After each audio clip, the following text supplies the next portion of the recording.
Hi, everyone, and welcome to the August 23rd meeting of the Budget Task Force. We will jump right in with some approval of minutes. Thanks, Dan, for sending in around and for Jeremy for taking them. They were from August 9th. Did everyone have a chance to look at them?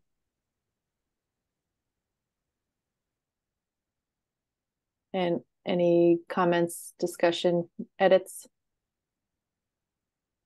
Great. Looking for a motion then? Motion to approve. Second. Great. And all those in favor? Christina? Aye. Jenny? Aye. Dr. Chu? Aye. Shayna? Aye. Dan? Yes. Erica? Abstain. I didn't look at them. Vibhu? Aye.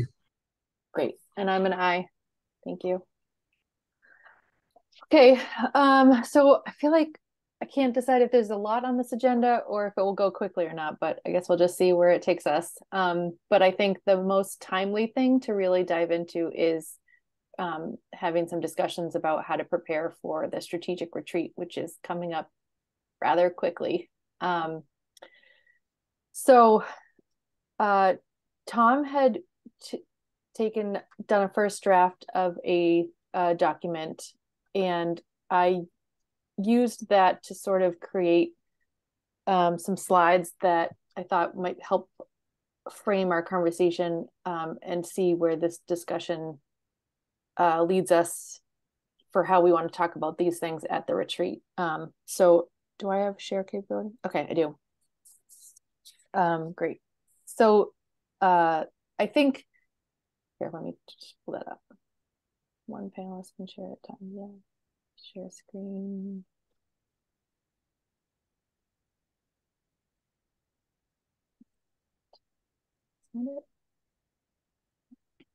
Sorry, the bar just like hides everything valuable. Okay.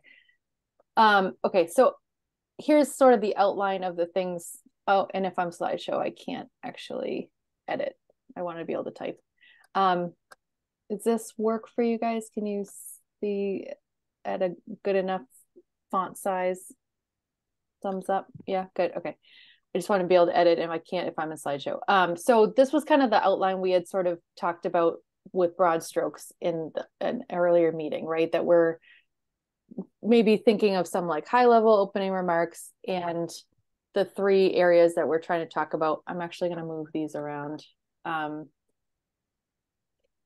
Obviously setting the stage with some talk about the budget challenges, which I think we have a pretty good handle on. Correct me if I'm wrong, but we've used that slide in the previous presentations, at least for FY25 sort of list of budget issues.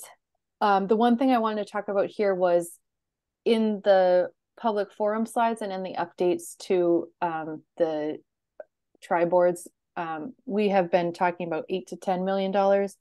And in the last conversation, public meeting, we were talking about, there was a lot of questions about the school feasibility study.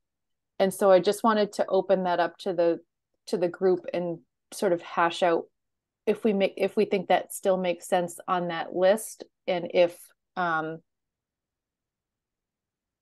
whether that's included or not, and I guess just what other people's thoughts are for that, because there was definitely questions about, are we treating it differently than other capital items? And so go ahead, Dan.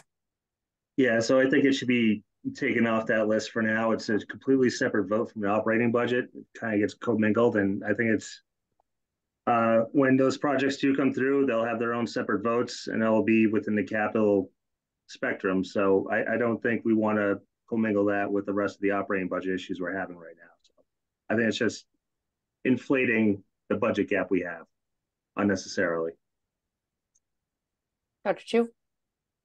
I agree with that. And I feel like I will just make sure that I'm prepared, and Valerie, you can be as well too, and Jenny, in the event that people ask us questions about it, like follow questions. I think we'll be prepared to kind of say what Dan just said, but also even in our meeting that we had the other night, it was clear that I need to communicate more clearly to everybody about the capital process, and that anything that we consider doing will continue to go through the capital process as everything else does. Right. So I think that'll be helpful.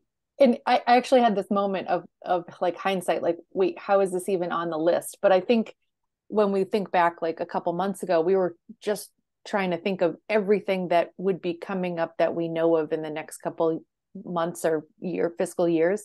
So it makes sense thinking about that lens. But now that we're thinking about what are the impacts to our operating budget, I think you're right that, or I personally agree that it should probably come off when we think about our sort of structural deficit and the operating gap that we're trying to talk about. And so that would, the printout I have anyway shows that as 2 million. So that would lower that to 6 to 8 as our total gap. Does anybody have any other thoughts on sort of making that our official budget challenge list moving forward and removing that? Go ahead, Christina. I'm fine with that for the reasons that everyone has said. It's not going to be an operating expense, and that's what we're focusing on. So it makes sense to remove that. Okay, great. Okay, I'm taking that as consensus. So speak now, or you're at the will of the committee.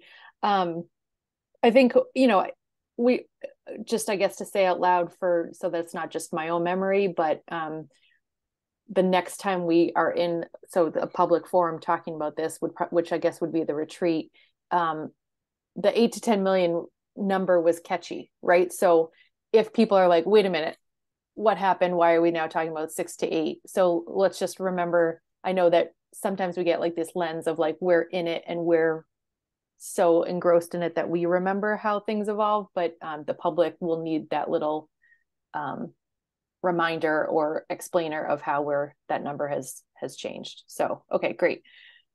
So the other thought I had, and I'd love some input on this, is when I think about retreat goers, and it's hard to make generalizations, especially as maybe a new, maybe it catches the eye of newer residents who haven't been before. But I was wondering what the group felt about having some very, very brief, but some mention about sort of just like the pressures of municipal budgeting, right? To just sort of set the stage so that someone's like, wait, why is this such a big deal? Like, why is this such a problem? So I'm really thinking like a line or two on this sort of handout that would say basically,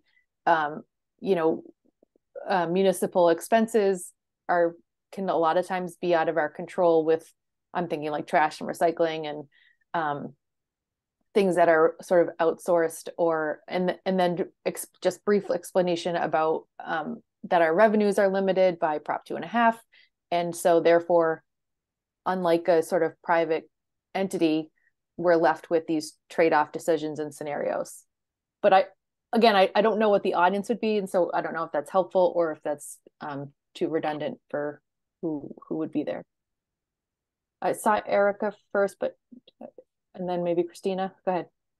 Yeah, I mean, just if we're talking about that stuff, I just wanted to raise the point that in looking through the public comments, there is a fair amount of occasional cynicism with regards to, as we've seen, I think nationwide, that the government wastes money. And if there's any opportunity, if we're talking about how budgeting occurs in the municipal government, that we also tout where we've done it right, included in that. And that's just a thought, just because of what I was reading. Thanks. Yeah, no, that's a great point, because I think that's a really valuable perspective, is what are we hearing? What kind of questions are we hearing? Yeah, Christina? I think it's probably worthwhile to at least say something about this. But I think you're right, a sentence or two. And I was kind of thinking along the lines, and this may get too convoluted, but if you think about it, yes, Proposition 2.5 lets us raise the tax levy by 2.5%, but that's only I don't know, 80% of our budget, I'm guessing, right? The rest of it is state aid, which does not go up at 2.5%. And so I don't know if we can kind of get an estimate of how much our budget actually does increase from year to year, and say, somehow encapsulate that and say, with all of this, we really only get a 2 point blah, blah, blah % increase, you know, what inflation is, and sort of relate it to people that way. Yep. I mean, even like nitpicking between 2% or 2.5%, it's all in the weeds, right? Like, but I hear your point. True. Like it's not a flat 2.5%. Oh, I just got echoes from somebody. So I hear your point. I think that's a good point. And I had another thought that I lost from the echo, but that's all right. I'm sure it'll come to. Does anyone else have a thought? Dr. Chu? My only additional thought is, if it makes it too long, then of course I don't think we should do this. But I think there's also a benefit in helping residents of Westford also understand how the town process is different than even some other processes that they see or hear about in the news in the state of Massachusetts. Like, that's one of the things that, like, I know we would work with our employees, kind of letting them know that, again, quickly, that town meeting is different than, you know, a mayor, right? And so, like, there's that aspect of things too, because people will hear things in the news and think we can just blank, right? But we can't. So I feel like if that's layered in as well too, that's just another piece of context that could be helpful. Great. Dan? So in the report that we're working on, I put some time in and explained the revenues for taxes, state aid, and local revenue. It's all in there. So really the breakdown for the budget is 76% taxation, 17% state aid, and 7% local revenue. So it might be worth everybody to take a read at that section, just so they're prepared going into, print it out if you want to, just so you're prepared going into the conversations there. Great. Thanks for that. I actually think what I'm thinking about for like 1 to 3 sentences should not come from you. Like, you know what I mean? Like, it needs to come from someone that's like a couple layers removed, and make sure that it translates well to, no offense, obviously, just that your knowledge depth is different than most audience members of this. So okay, great. That was good feedback. And you're right, Dr. Chu. I think if anything, it would be maybe even just on the handout, but to keep it nice and short, and then see how it fits in. But one thing I was thinking about, and I had a conversation with someone about this, was like, if you sit down at a table and somebody says, well, I don't understand this because my tax bill keeps going up, right? That whole table might end up having a good chunk of that conversation just about like taxes and how that works, right? And that could, while it's not sort of valuable to us getting to recommendations and scenarios, it's still a really valuable part of this conversation to build that education. So I want to just be prepared that some of those sort of budget 101 conversations could still happen. So, okay, great. That I started there because I felt like that was the low hanging fruit on this list. So next, for benchmarking, this is like, I feel like one of our biggest open topics as a committee. And so I don't know that we're going to solve this today, but these are just some things that I've been thinking about ways to approach this, and would love to just really have an open conversation about how we talk about this. And this might tie in, Erica, you raised a good point. Thank you for reminding me that the public comment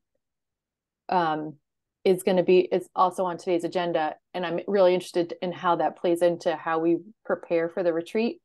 But I think that this is one of the things that we hear a lot and need to be,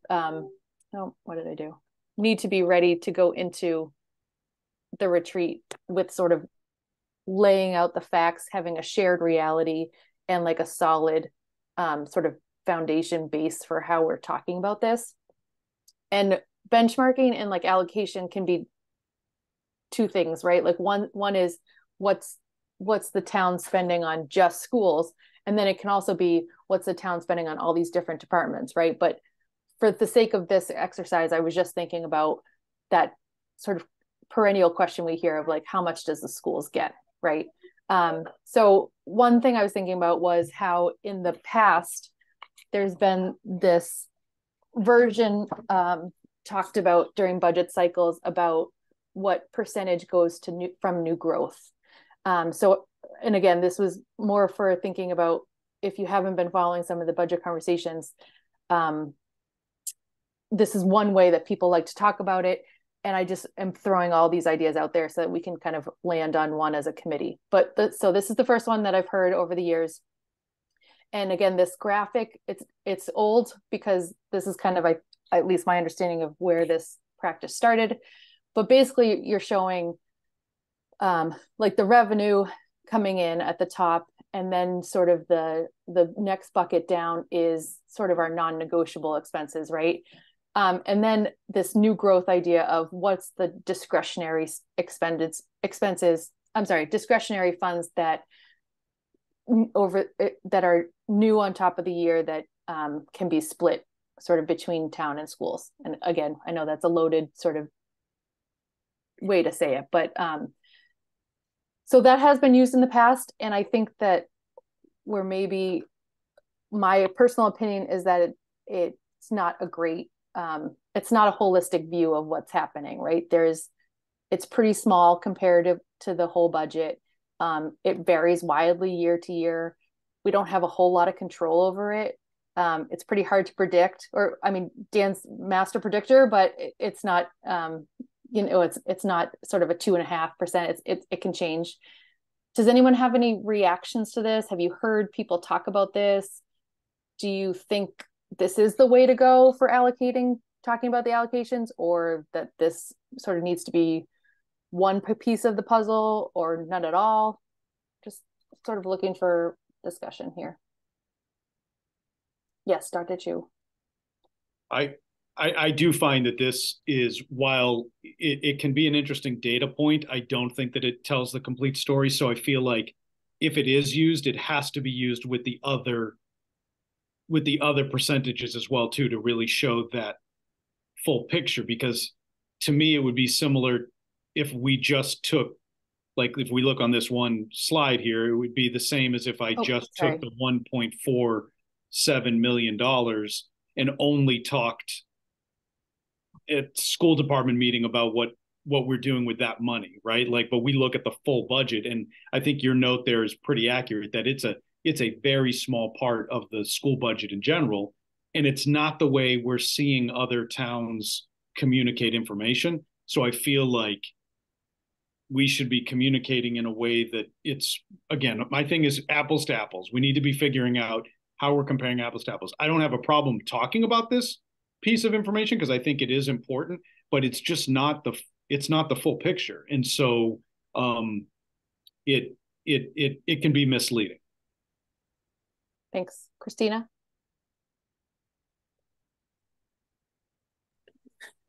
I agree with all of that. I think this was interesting at the time, but I feel like we just need to look at whole budget, like our whole budget, and how that's broken out, like how the pie is broken out, and maybe compare that. We could compare that to other towns. We can whatever. But I think the only interesting thing that I think this points out, and I don't even know if you need the whole breakdown, but the fact that, in 2019, we only had $2 million to take care of anything above and beyond, just as a comparison to our now 6 to 8 million or 8 to 10 million. I think that's the only interesting piece that it points out, but I don't know that we need a whole slide on it. I think it's just kind of in the back of people's heads. Like when I was talking to department heads, most of them knew, but I just kind of reiterated, the 8 to 10 million is huge. We're usually freaking out over $1 million. So it was just sort of a way to drive it home that this was a big deal. Great. I'm really interested, not to put you on the spot, but do any resident members have a reaction to this? now that you've sort of been along in this process, how does this hit you? And do you think it makes sense to talk about? I can go. I think part of what we're here to do is tell the story, right? And I think a little bit maybe to Dr. Chu's kind of point is part of that story is looking at some of the misnomers that we know are out there and trying to educate, so that everyone is really on the same bigger picture page. And so I think that if the overall kind of gist is that this isn't necessarily giving us that bigger picture the way that we need people to see it, then we should revamp it. I like Christina's point just to say that this is what the expected new growth is that we have as money that we can utilize in the spaces, and how that is going to create that discrepancy between what we need and what now is available. Might be a good point, but I think to Dr. Chu's point as well, we know making it completely apples to apples is a little bit difficult, but we want to make it as close to the apples to apples as we possibly can. Thanks. Any final thoughts on here? Okay, so again, I have a couple of these slides, and to me, this is like we're trying to pick a path. And so what I'm hearing on this one is that it's a piece of the puzzle, but not necessarily the story or the headline. So here's another way to slice the data. These are, Dan, I'm going to throw some words around, but correct me if I'm wrong. These are the DOR categories for how town expenditures. This is from Tom's document, and this is how like the state uses these categories, right? That's correct. Yeah. Okay, great. So my understanding though is that, and Christina, I'm sure has some feelings on this, but there's not a whole lot of regulation when we talk about apples to apples about what goes into these categories between towns. So while this does show a snapshot of here's 100% of the town budget and 52% went into this education bucket, one problem is that it doesn't feel apples to apples to other towns. And another problem, in my opinion, is that it misses employee benefits and other sort of embedded expenses. Like there are some things maybe in debt service that support schools. There are some, and Dan could speak, I'm sure, to how the enterprise funds work with school expenses too. But here's just another approach, and looking for some discussion or reactions or feedback on how this hits. Does 52% of this budget going in the education bucket tell the story?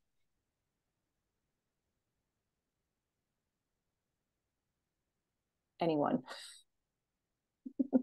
Bibhu. See, unless you compare it with something, it doesn't give me any great insight. Yep. It creates more questions. Also, it need to be done into maybe more bucketing. For example, I saw in Christina's stuff, she tried to bucket few things together, that these are related to administration or these are related to safety and public works, etc. So people understand it better. That's what we should look for. Yeah, those are good. Otherwise, yeah, it's little bit like too much of data with limited insights on what story we want to tell here. Yep, I think that's fair. And I just wanted to say that this wouldn't be the only thing we would show. It's just how do you cut the data, and this is one way to cut it. But yeah, I agree with you that like alone, this doesn't tell a whole lot. Or yeah, go ahead, Sheena. I think my first question maybe goes to Val or Christina, who spent most of the time in the weeds with the other towns' budgets. Is there like a generalized direction? Like, are there more towns that have the school, cost to employ, I'll say, involved with the schools directly versus with the town directly? Is there, is it like a 50-50 split, or like what is there a some sort of method to the madness in terms of how many of the 12 towns are doing it one way versus the other? You're jumping my segue to the next slide, I think. So maybe hold tight on that. And we'll see if the next slide answers your question, I think. So I sort of have a path that I think is a better one, but I wanted to make sure the committee talks through these other ones first, if that makes sense. So that might answer, you might get an answer to that on the next one. Jenny? So I'm thinking if we can make a pie chart for this percentages. So because the data visualization looks much better though than those percentage. So if we can do some apple to apple comparison to other towns based on the pie chart, so it will make the slide easier for readers to look at and think about the difference between different towns. Good point. Graphics definitely better than tables. Go ahead, Dr. Chu. I was just going to say that I think this route, the bigger point being is that if this is one of those numbers that people are grabbing from other communities, then this might be an important piece to include in the story. I know where we're going with this, and I know how it changes as we start to then roll in benefits and other unclassified things. So I feel like that is a critical part of the story as well too. But one of the big confusions that takes place is somebody looks and they'll see something that'll just have, they'll just grab a percentage. We're not going to have anything that's just going to be this one percentage. And I think we need to know that up front. So It's more like, how can, in a concise way, can we package together the story so that people can see, oh, when I see that Chelmsford says this might be what they're talking about, and they haven't included everything. Or when I see this, when I look at, another one of the towns, just the first one that jumps in my head. So I feel like it's the important part of how we are concisely explaining these differences so that then we can move to that next piece, which is, this is our pie. This is what it looks like. This is how things are allocated. Yes, there might be a slice here that moves a little bit if we change the title of that piece. Mm-hmm. But at the end of the day, what we're seeing is that there's still an overall concern with the size of the whole pie. And so what are we going to do? Right. Yep. No, I think that's, to me, it hits the nail on the head, which is which the overarching discussion here is that people pull these numbers, and which story is as a task force are we going to sort of put most of our eggs into one basket of telling that story. So here's another version.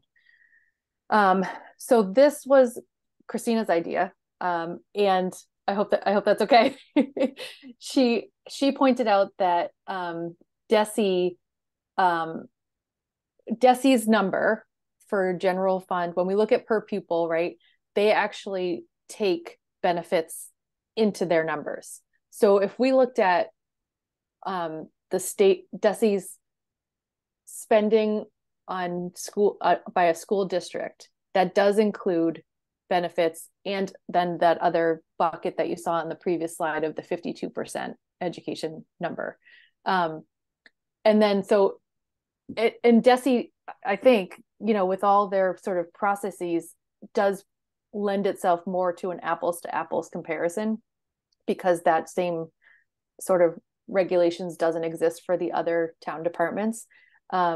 So what you're looking at in the red is DESE's amount that a district spent on schools. Now, bear with me a little bit, because regional districts are a little bit tricky. And the other, on the first column, is like what the state says you spent on education. So like Westford this year, or this was 2022, I think, in that year, Westford sort of had 63 million in their education bucket. Their whole total expenditure town bucket was $111 million. But from DESE's accounting, we actually spent not 63 million, but 75 million. Okay. So if you use DESE's number versus the total town pie, we get 67%. 67, 67, which is also kind of crazy. So I should have hid the decimals. I'm sorry, but it's distracting. So here's again another way to slice the data to answer the question: how much goes to schools? Is it enough? And what are other communities doing? This, I think, gets us closer to apples because we can trust, in some ways, most ways, that DESE is sort of regulated and consistent. And it includes benefits and those other things that support schools. And I know this isn't like a pie chart yet, because again, this is just sort of my scratch version to just talk through this with a visual to you guys. So I'm looking for, again, for feedback, reactions. How does this line up with what you've seen on the other slides? Do you think that we could tell a story about this to residents? Go ahead, Vibhu. So two things. First is any kind of graphs, anything you guys need, I will make it. So you can assign the task to me, no problem. On this one, I did some of this analysis separately, and I think on absolute term, it's challenging. The reason is number of schools varies, the amount of students vary, and size of the towns vary. So maybe if you will do this one, that how much per student our fund is, that might be a better approach, so that that clarity come clearly. Otherwise, when I looked into this data, I was like, why Arlington has 55% versus say Westford, which is spending 67%. And but they spent 100 million, we spent 75 million. So those are the things where their overall budget, the number of schools, everything play a very important role. And as you scale up, if you have, instead of 4,000 student, if you have 8,000 student, you need lesser budget. And that's the challenge which I see showing this data. Yeah, good point. So it's not normalized by per pupil. Yep. Dr. Chu? I will say I am a fan of us using the DESE numbers as much as possible, both with the per pupil expenditures, both in doing this as well too, because I do think that we have, with the benchmarking and with the groups, and that, I mean, DESE's putting together our you know, our comps in the first place with our dark districts, and everything about that has a rationale behind it. So I do think that this is a stronger way for us to be talking, but I think we still need to explain more. So we still need to look at per pupil information. We still need to look at all of the different aspects. So I think that this is an important way to be able to do this. The other thing I just wanted to throw out there quickly for all of you, and then for anybody who might be listening later, is that it is challenging to figure out the regional distributions. However, every regional agreement is based, the assessments is based on the student population of those towns. So we could actually figure that out as well too, right? Because Groton, for example, has a different percentage of the budget than Dunstable does based on the number of students that Dunstable's sending. Same with Acton Boxborough. So it is a way to break it down for those towns as well too. It's just an additional layer, and it can become challenging there. Yeah, and I guess for me, the disclaimer about regionals was that this was sort of thrown together, and I haven't like really vetted or thought through, you know, just those sort of more complicated than like a straight municipality. Erica? Yeah, I agree with the idea of normalizing to the extent that we can. And it's often a question, you know, what do we spend on our schools versus other towns? And so using DESC makes a whole bunch of sense.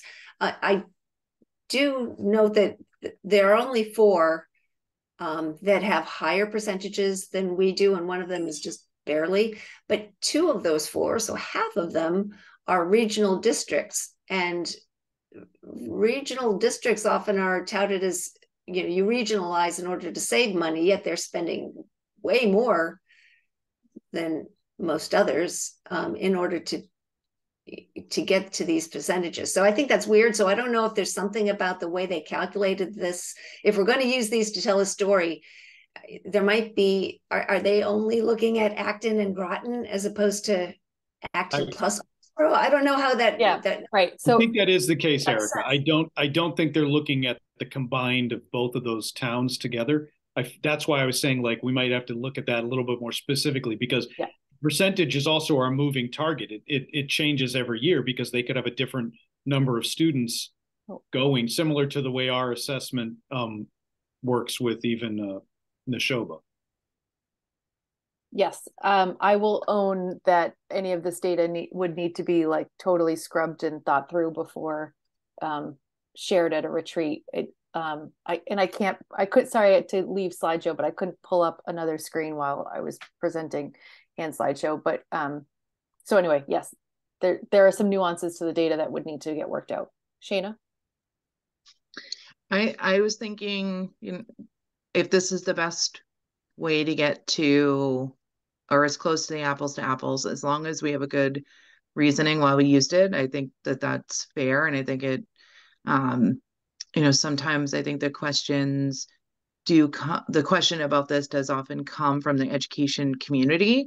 And so they should hopefully have some, experience or trust maybe that DESE is doing what they need to do to get these numbers as accurate as possible. So I think that that's a good part. I think to Vibhu's point, I think for the retreat, I think that we can use this as a data point. I'm not sure we need to get so granular for the retreat purposes to some of the things that potentially Vibhu you were talking about. But we should certainly be addressing that in the totality of our document, right? Is making sure that there's the per pupil expenditure view and how that differs here. I think for the story of the retreat, we're trying to get to is really how much of our budget is going to the schools and trying to educate that 50% you saw on the previous slide isn't the whole story. And then here's where the story lies. Right. So I think there's a delineation there between the two topics, right? Here we're looking at it just about the retreat, which is a more short and skinny overview versus our, full report documentation that should have the bigger, broader picture explained. Good point. Thank you. And you're right. Like, I think when I was creating these, my thought was, I didn't think that, I don't think any of these are perfect. And I forget who just said that, but like, there's not going to be one way to slice this data that is apples to apples and, has no other like sort of disclaimers or caveats. But I think I'm trying to point out that along the way, we've heard these other things or Dr. Chu's point, like someone pulls this percentage and this percentage from somewhere else. And we want to try and be starting with a shared foundation. And those other data stories don't tell the whole story. Christina?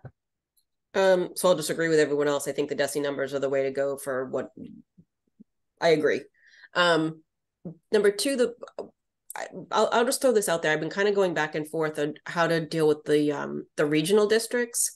And I think we can actually break those apart and get the numbers for each town. Valerie, you and I can kind of talk through that, what we have available, but I think we could split that if we thought that was helpful. Yeah. To get the percentage that each town is spending of their budget on education. Good point. Because I think so. Here's the, again, late night sort of scratch version of what led to that slide. And when I used the DOR amount of the education bucket for Acton, I added it to the same bucket for Boxborough and got a total here. Gotcha. And then it looks like, and I just added both of their town totals together. And so you've got the pieces, so we could, Yes. So because DESE gives one number, right? So like, but again, I put this on the slide as one of the things to keep discussing because I don't want to just slice the regional data the one way I think. I wanted to have that conversation. Go ahead, Dr. Chu.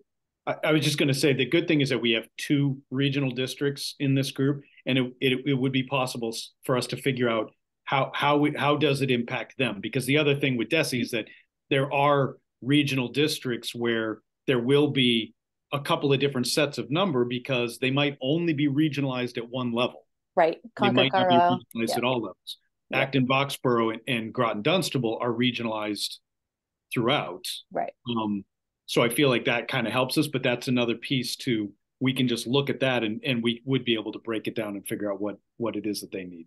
Yeah, How it breaks down. I don't know if you noticed, but I just left Concord Carlisle off the slide because I was like, I don't know, that's too complicated for her right now.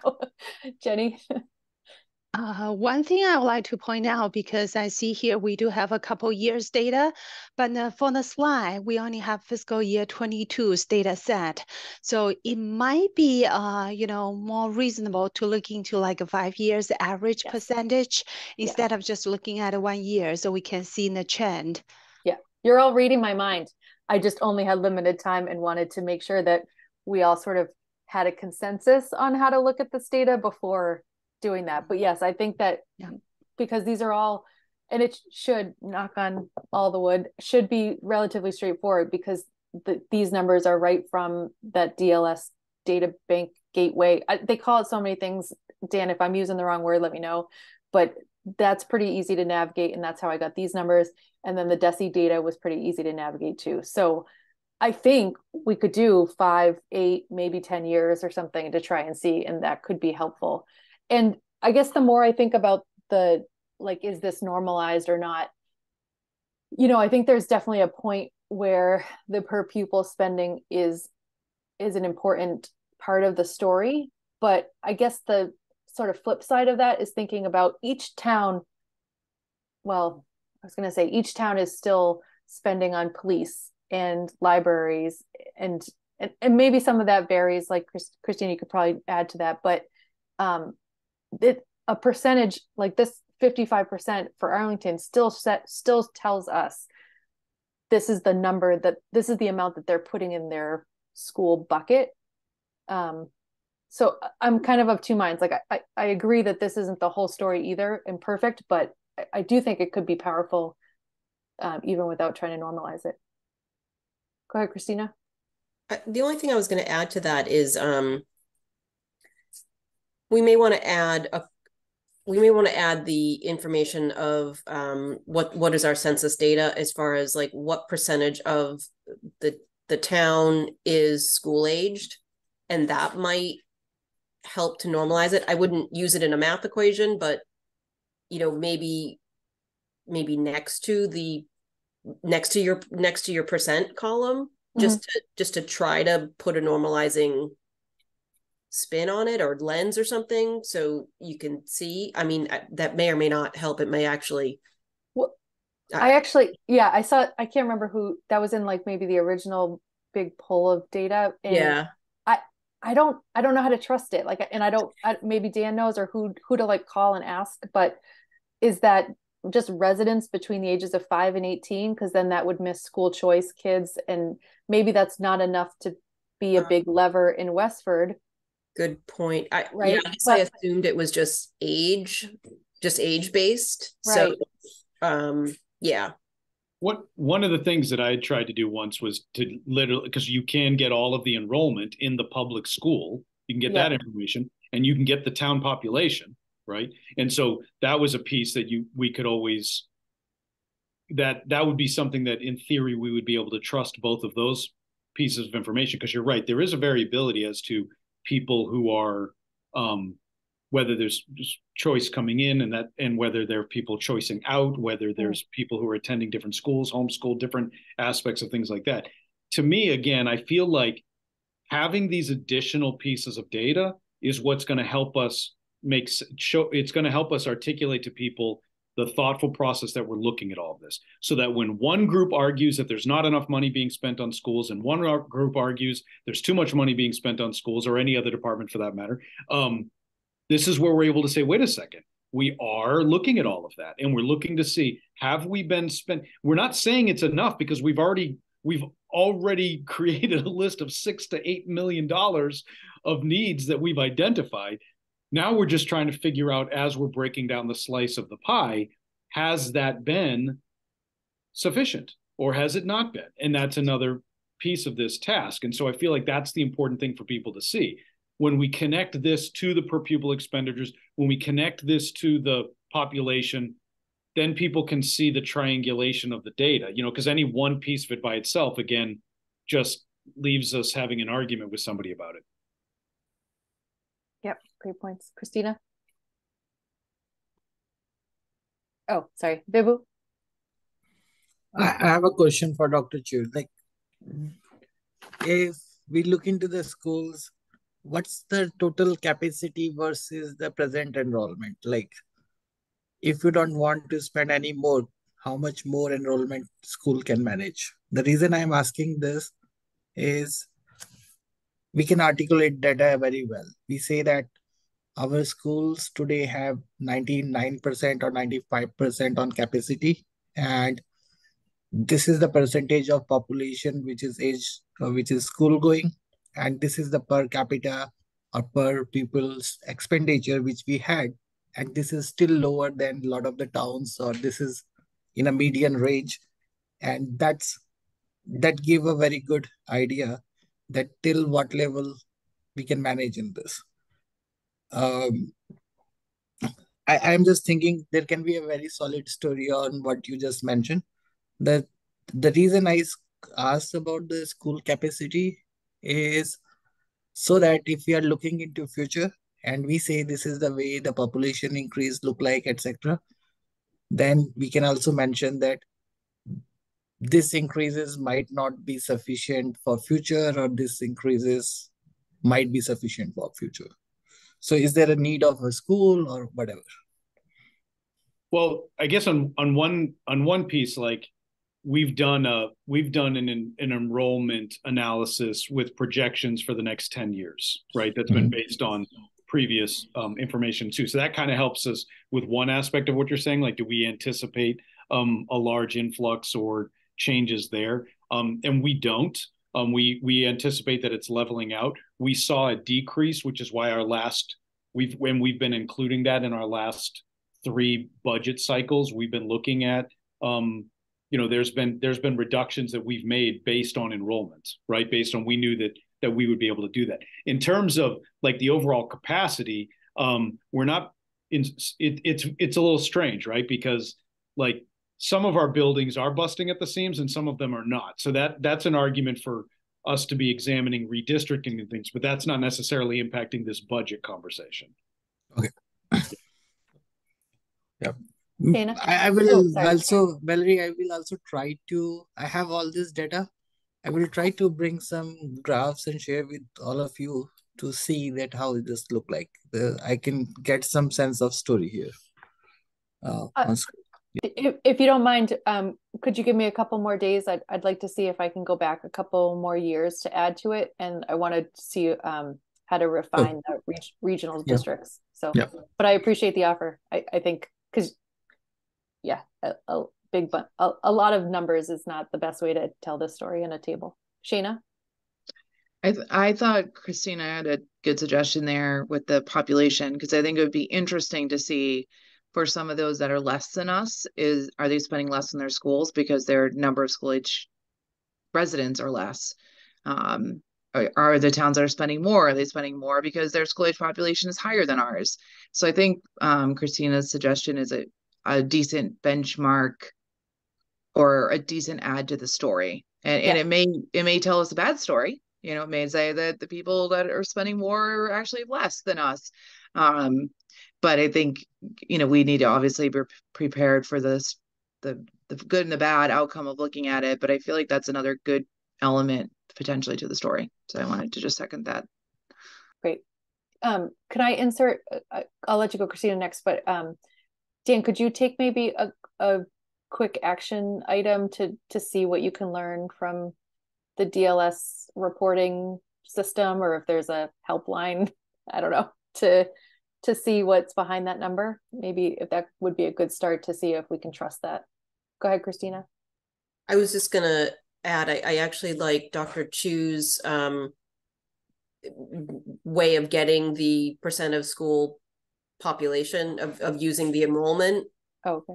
by, the enrollment divided by the total town population, or maybe just as a check instead of using that US Census data. Cause I think you're right there. It may vary 100 kids one way or another. It really may not, be worth it, but I think we have those numbers, so I don't think it's difficult to pull that together.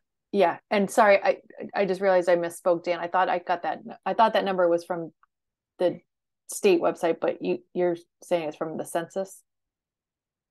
The percentage of school age kids, I'm pretty sure Kristen grabbed that from some census data website. I don't remember. Okay. It may be in the spreadsheet. Okay. So Sorry. I can check with her where she got that when she gets back on Monday too, if you want. Okay. We'll probably just try to investigate both paths, right? Where that number comes from, and then maybe test out the idea of the enrollment versus town population. But I apologize because I only thought of you because I thought it was from that Gateway data bank thing. But okay.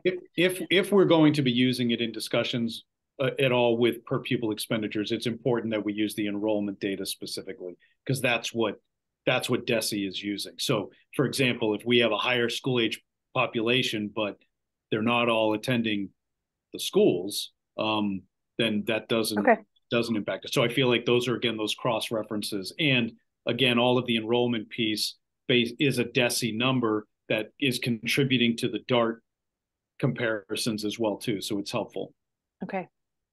So I can only see like 3 of you at a time, but do we have some consensus on this path and pursuing the DESE enrollment versus town population with this last slide sort of type of slice? Everybody feel good about that? Last chance? Okay. Yeah. Great. Okay. Let's check our agenda. 30. Do you I see, Erica, what did you have in mind for the Monte Carlo tool demonstration? Did you want to switch to that? So the agenda, sorry, let me back up a minute. That was sort of what I was thinking about for the retreat. I do have some benchmarking slides prepared to share too, but I know you're headed out of town soon. So if it makes sense to move up Monte Carlo today to make sure we have time for it, and then get to the public comment summary, why don't we do that? That'd be great. Okay. All right. So I've been working with Dan on, so I created this tool, I think that you're all aware of, where we're using, actually, am I able to share? I think he just made you co-host. I just gave you co-host. Fantastic. Yep. Thank you. All right. So this is just an overview, but just to remind everyone, this tool estimates the likely budget gaps under varying scenarios. And we calculate the gaps by running 10,000 cost scenario variations, where each single of the budget challenges that we're talking about has its own set of 10,000 variations. And then all of those 10,000 items are then added up across each of the costs. So they would get 10,000 possible scenarios of the way the costs might land between the max, the min, and the most likely. And then there's another worksheet at the end that provides the ability to input possible remedies, which is of course the efficiencies that we've been talking about and the new revenues that we've been talking about, to see how those remedies might close that gap.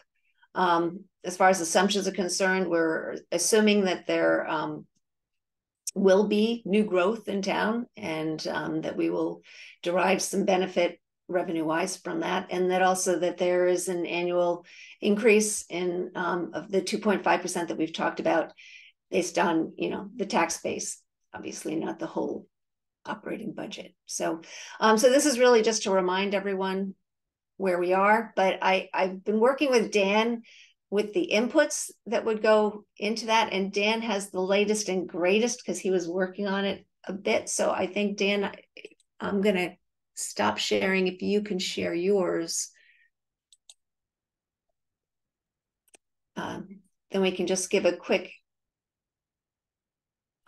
demonstration of how you might be able to use this. Again, I'm going to be out of pocket for all of September, so this would give you the opportunity to ask questions now, but Dan is familiar with how to use it.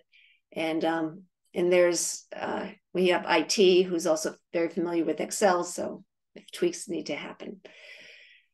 So you can see here, this is the general input section. So for each of our fiscal years, we would be able to put in minimum, maximum, and most likely impact. So this is impact means over and above what we're spending already, right? So this doesn't include anything about 2.5% taken out or anything like that. This is just, we've currently been spending X and now we're spending X plus $500,000. That's what these challenges represent. So we're putting in what is that impact for each of the different fiscal years up through FY29. And you can see down across the bottom where, so if you want to click on different tabs now, Dan. So each of the tabs now has 10,000 randomly generated numbers over in the far left column, and then a calculation of the impact that random number would indicate for any given fiscal year. And then if you go out to the very end, Dan, the budget gaps. So this is looking at the so this is looking at what the budget gaps are. Sorry, I meant to go through chat. So challenges should come first. So I'm not sure why budget caps come before challenges, but can you just do the challenges since we were talking about that? So this shows how it all folds out. And if you can just scroll to the right, we can see the charts. So for any fiscal year, we're able to see how likely it is that we will hit a particular,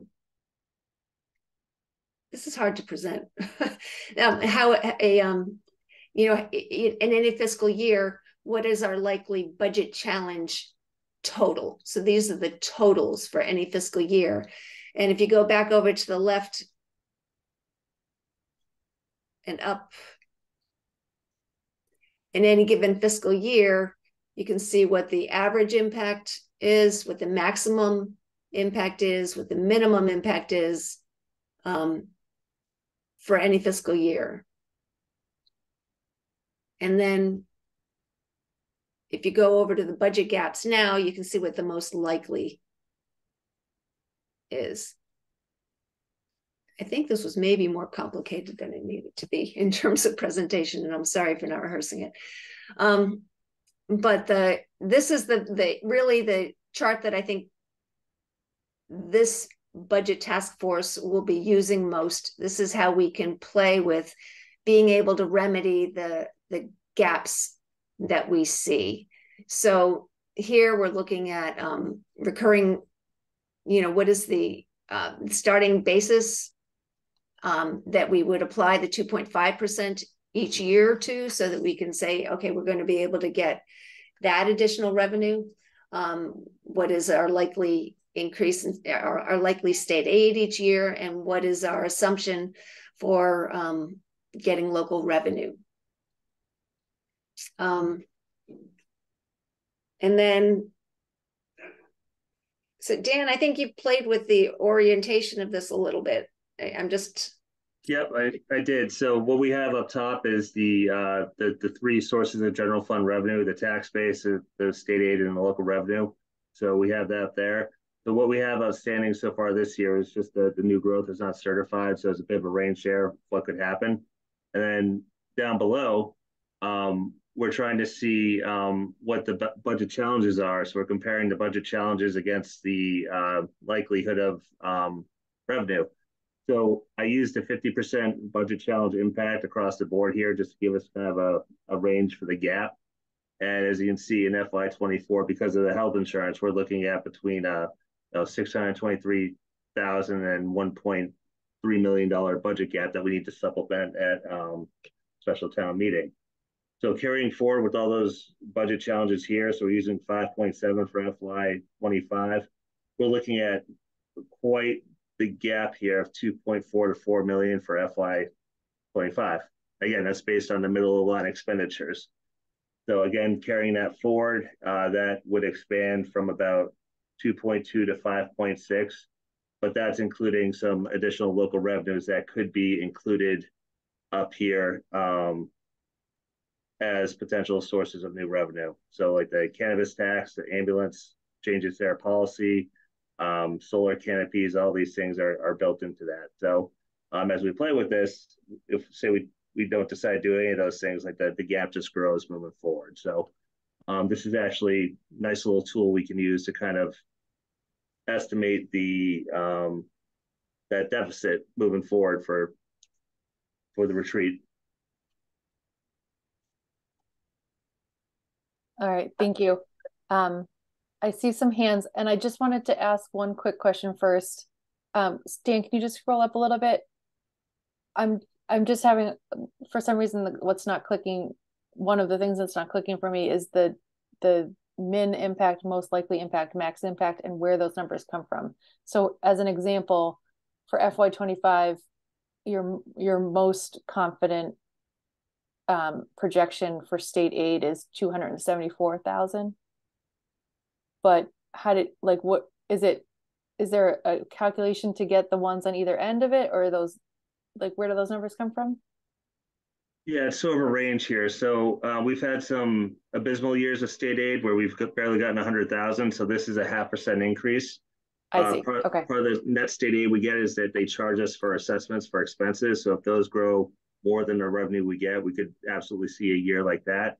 Okay. On the other hand, if we get some more students in and we get some additional Chapter 70 funding, it could grow by more. So okay. So it's not necessarily a function of that number in the middle. It's more like what scenario might happen. Okay. Right. It's a range. Got it.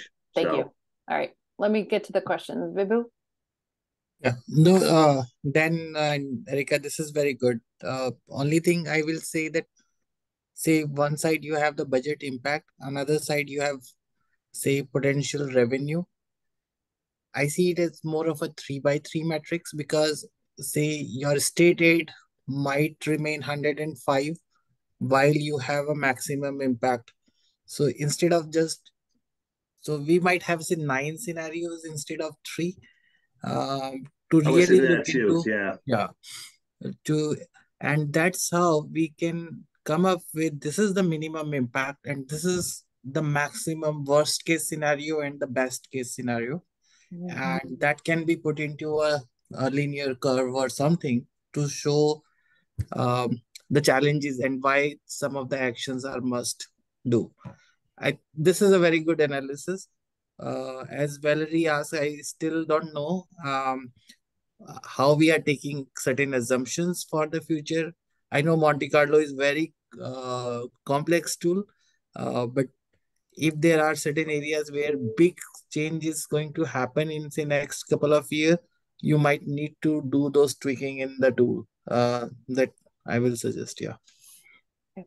Thank you. I do want to just point out on the very short first chart, the worksheet, the data input worksheet, there is also people are asking where some of the numbers are coming from, and over on the far right there is a basis of estimate column for where. Oh, cool. So that you can see why we put those numbers in. Are they just arbitrary, or are, what's the foundation for them? Great, thank you. So one point on that, this file is so big we can't email it out. So if you want to look at it, you have to look at it on our shared folder. Okay. Yeah, it's those numerous versions of 10,000 numbers. Right. Okay, Christina. Yeah, I'm sorry. There's just a lot to take in. My one I don't know, sort of comment or question is, it seems like there are so many variables that I'm just sort of wondering what's the likelihood that we're going to hit this range. Like, I feel like one thing could just throw a monkey wrench in all of this, you know? Well, I think that's the reason that we do the 10,000, right? Is to try to discover what the pattern is, you know, what is the likely range. And it's looking at, you know, what is our assessed most likely impact. And that those most likely numbers are the ones that are most likely to be generated in any given cost scenario. And then with the min impact and the max impact are less likely. So it's what's called a normal curve. You're probably familiar, Christina. Mm-hmm. And so that each individual, it's complex to add them all up, but I think I didn't do a good job of explaining it, because I think it is something you can have confidence in. I think it's pretty sound. Maybe Vibhu, you're bobbing your head. Maybe you can explain better than I can. I'm sorry, I'm having an off day today. Oh, you're on mute, Vibhu. Yeah. So Christina, usually like in a business scenario, how we use it, especially in manufacturing side, we do a lot of this use. So we will create those scenarios. We will have what Erika just mentioned, the best case scenario, most likely scenario, and the worst case scenario. So your planning is to address that this is the medium case and this is how we are going to address this. But what if during the next couple of years you see your trend is towards the worst case scenario? Then you say, okay, if we move towards this scenario, we need to increase the taxes, or we need to take more stringent actions. Or if you are getting towards a better scenario, then you are saying that these are the certain action we are taking now, which we can remove in the future. So that's the approach which we use usually with the Monte Carlo to ensure that we are not giving one single solution and we are not giving a fixed mindset solution to the people. So, and that's the reason it's well used approach in a lot of industries today. I don't know, Erika, is the same thing you want to communicate, but that's how I read it. It's good. Dana? I think that we really just need to be super mindful of how we utilize the data. This is really complicated for somebody that's just, you know, a normal resident with no data analysis background, pointing to myself, right? And so I think that we need to be really mindful of how we're presenting it, both in our document and when we're talking about it, because we need to make sure that everybody that we're giving this information to can understand it. And I mean, obviously, I might be able to better understand it myself when I have a chance to look at it and digest it a little bit more. But we also have to realize that when we give a final presentation, you know, in our document, that everyone else that's reading it won't have had the ability to maybe go into every tab and look through all the things and look through the estimations. And we need to like really bring it far down from the level where it's at to a level where it's going to be easily digestible and understandable for our entire population. And so I want to just make sure that we're really mindful about that. I think that's actually a great point, to a great moment to ask Erika, if you had what your vision sort of was for how this would work into the report, and if you've had a chance to sort of start on any of that, because I mean, I'm not going to speak for Dan, but I don't know maybe who else would feel comfortable writing that part. And even to Shayna's point, even if it ended up more like in a backup, or like, here's the scenario we think is most likely because we did this. If you want to see more of that, please go to Appendix G or something, right? Like, I guess I just want to make sure that we have a chance to ask you for that support before September. Fair enough. Yeah, I haven't done that, but no, yeah. I haven't written anything But I understand the need for that, and I certainly endorse Shana's point. I think we want to make sure that the public is confident in the answers that we provide, and in order to do that, they have to have confidence in the tools that we are using. So that has to be done. I'm noticing that there is someone's raising their hand from the audience. Yeah. So I guess I just want to be careful because we don't typically, for the precedent, I guess, of having residents chime in, but since we are talking about how this translates to someone in the public, I think it could be helpful. So is there a way to unmute the resident that's watching? Just introduce yourself and your address. Diane, are you out there? Yes, I am. Forgive me. I'm in the car as usual. In any event, from a resident perspective, first of all, kudos to everybody. Lots of work. Cannot applaud you all enough because of how complicated it is. Over and above that, want to just ask, what is the plan for Kimball's at each table? Meaning, who's going to lead it? And are they going to be up to snuff to explain all of this? So that's my first question. I guess that's part for the committee to sort of grapple with, but I think that my take would be that this is not really for the retreat discussion. Okay. And it is just more of that $6 to $8 million period range talking point, and that this would be sort of later in the report. Okay, thank you. Because that was, for all of you who've been to multiple retreats, we have, about 45 minutes, I understand, for the session. It takes 10 to 15 for people to even arrive at a table. Mm-hmm. And I'm just thinking through the chaos that normally, is going on, being in a tent and people being distracted. And to keep the message simple. So KISS approach. Yep. You probably already know that, but having been there so many times, well heard. Right, it's very, very difficult. And I know all of this is truly needed, in your back pocket to present, but just kind of call that out. That's all. Yep. Thank you. Great. Thanks, Diane.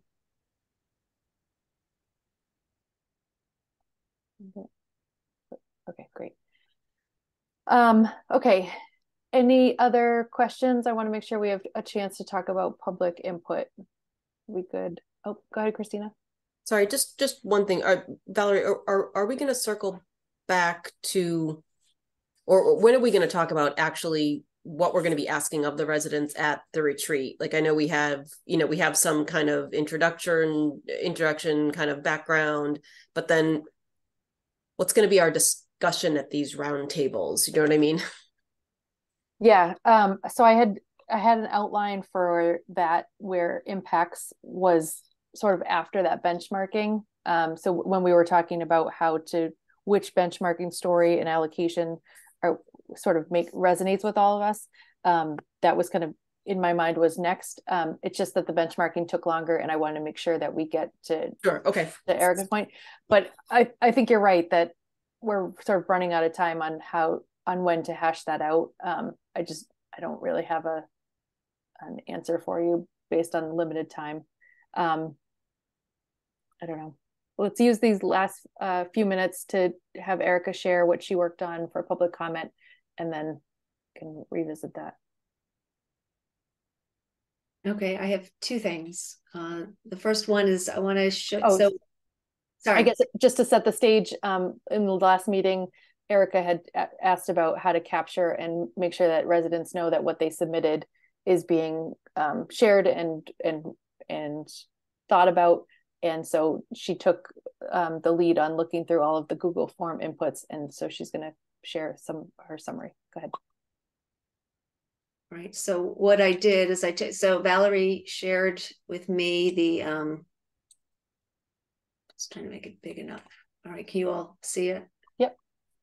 All right. So Valerie shared the Excel sheet that includes all of the various comments that we've received.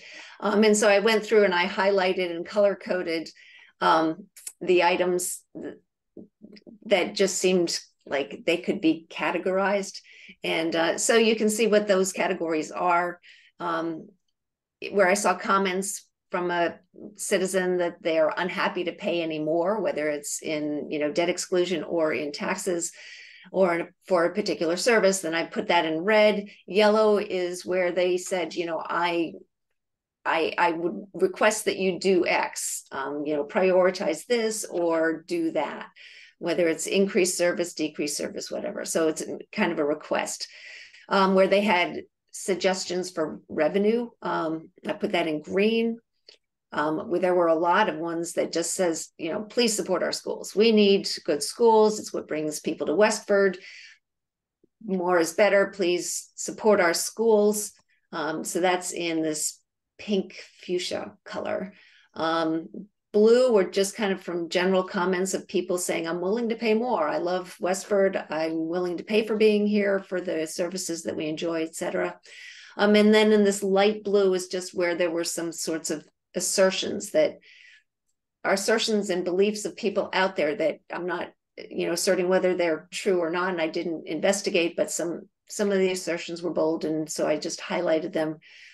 If they are repeated enough, then, you know, that might be something that we have to contend with. So I'm just going to kind of scroll through the charts. I'm going to share this, send this document off to Dan, and he can put it into the shared area, and you all can, or at your preference, I can also just email it to the group. It's not a big document, but just showing where all the color coding landed. And also just to suggest that this is it's an interest, especially before the strategic planning event and perhaps even the public event that we're having. It's good probably for the members of this group to review what has been said here. There's a lot in here. So if you have a chance, oh gosh, now you're okay.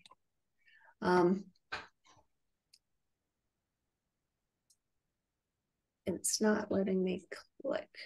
Oh, I have to go down. All right, so again, help schools. Here you can see, you know, yellow, red, a lot of green. It's a variety. There's a bunch of please save our schools.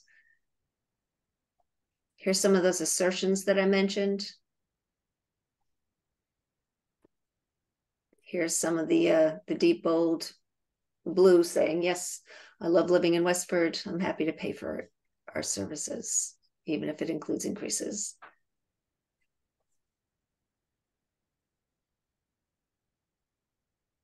So it's really quite the rainbow, as you can see. But, you know, I tried to make it at least easier to digest by doing the color coding.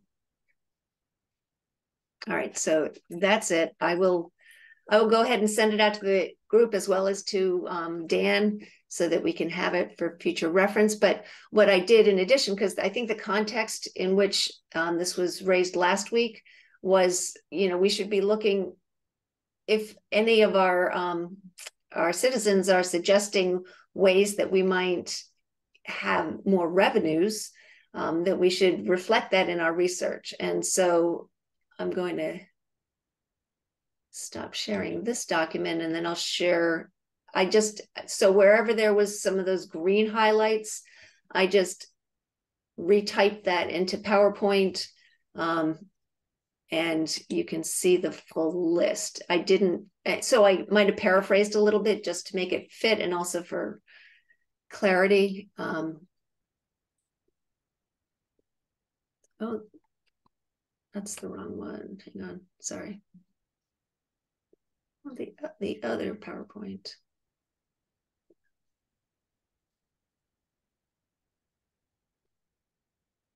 Is it doing that? All right. So do you guys see new revenue suggestions from public at the top? Yep. Okay. All right. Good. All right. So I don't know, Valerie, if you want me to actually read through these, I can just be quiet and you guys can read them. This is what we received from the public. So as, you know, suggestions for how we can, you know, potentially either save money or get more of it to deal with our budget gaps. Yeah, I think you're spot on that. This is, I'm glad that this is sort of pulled out from, you know, the masses document, and I think this can be really helpful.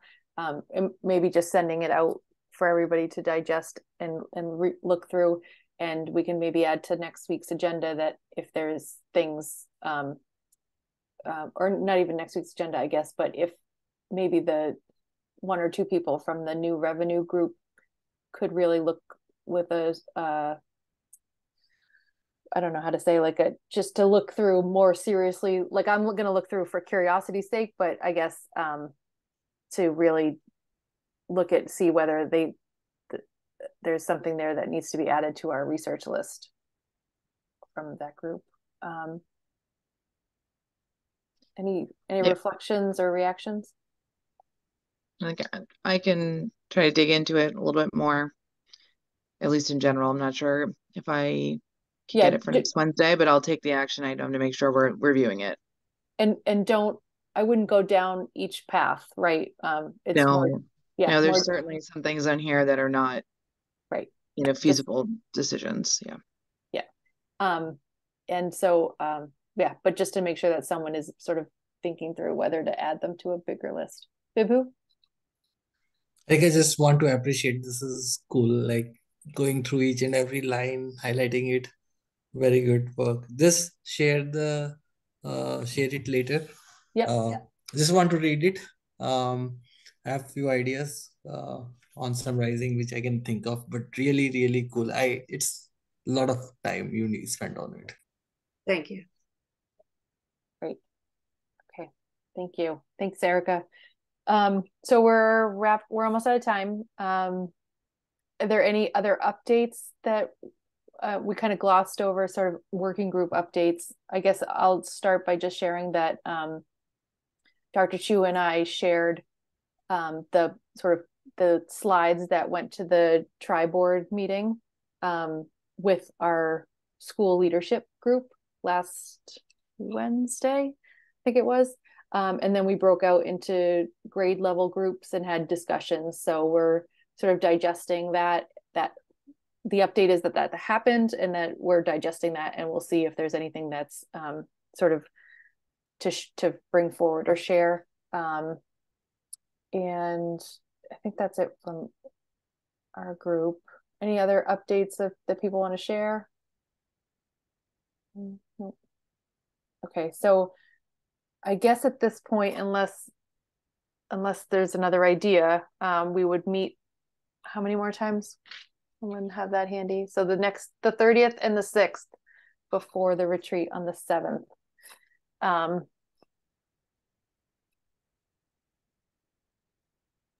It's a lot to is there figure out. any benefit to maybe having a subgroup meet separately outside, maybe to talk through and try to come up with something a little bit more concrete?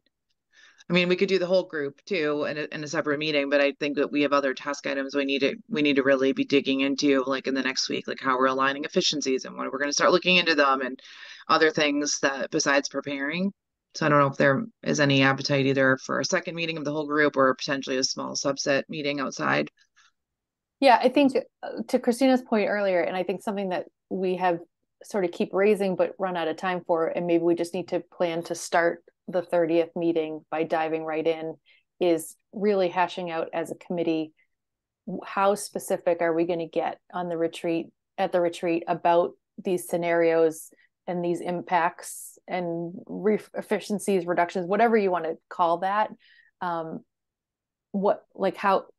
do we see that going at the retreat? And I don't think this committee has really had that conversation as a whole to build consensus over that. And so I guess that would be I hear you that like maybe a subgroup can get some stuff done on like a scaffolding for our printout or the handout.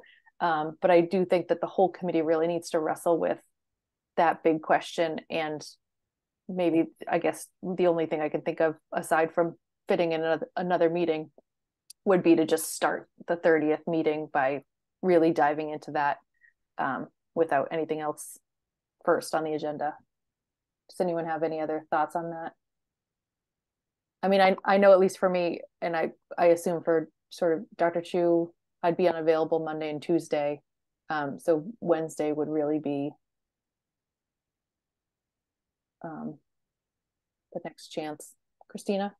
I guess I would suggest sort of both. Starting off the 30th meeting, the meeting on the 30th with specifically talking about the retreat and what is our ask going to be, what information are we trying to gather from the residents. But I always find it a little bit helpful when there's at least a starting point. And so, I mean, I'd certainly be willing to think about it, to work with somebody else in a smaller group, to at least just, whether that's putting together a couple of slides or a list or however that, just to have something. Great. Thank you. Does, just as a show of hands, next Wednesday works for most people? Great. Okay. All right. I guess we'll just do that. And I'm looking for a motion to adjourn. So moved. Thank you. Second. Great. Thank you. Christina? Aye. Shayna? Aye. Dan? Yes. Erica? Aye.